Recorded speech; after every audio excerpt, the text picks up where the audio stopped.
आदमी है और हमको पता ही नहीं था ये हमारे आरा से है भाई। नमस्कार दोस्तों, जैसा कि आप लोग जानते हैं भोजपुरी के पावर स्टार कहे जाने वाले पवन सिंह जी इस शख्स का पैर क्यों छू रहे हैं। उससे पहले दोस्तों आपसे एक छोटी सी रिक्वेस्ट, अगर आप भी पवन भैया को चाहने वाले हैं तो प्लीज़ वीडियो को लाइक करिए, चैनल पे नए हैं तो चैनल को सब्सक्राइब करके घंटे को जरूर दबाइएगा। चलिए दोस्तों बिना समय लेते हुए आज के इस वीडियो को स्टार्ट करते हैं।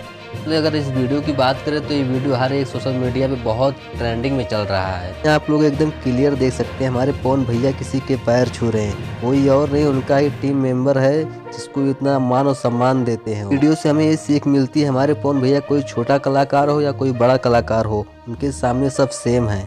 भोजपुरी इंडस्ट्री में कुछ ऐसे लोग हैं जो पावर स्टार पवन सिंह को नीचे गिराना चाहते हैं, लेकिन पावर स्टार पवन सिंह का जो भी सॉन्ग आता है एक नंबर ट्रेंडिंग में जाता है। अगर आप भी पावर स्टार पवन सिंह के फैन हैं तो इस वीडियो को लाइक करिए, चैनल पर नए हैं तो चैनल को सब्सक्राइब जरूर करिएगा।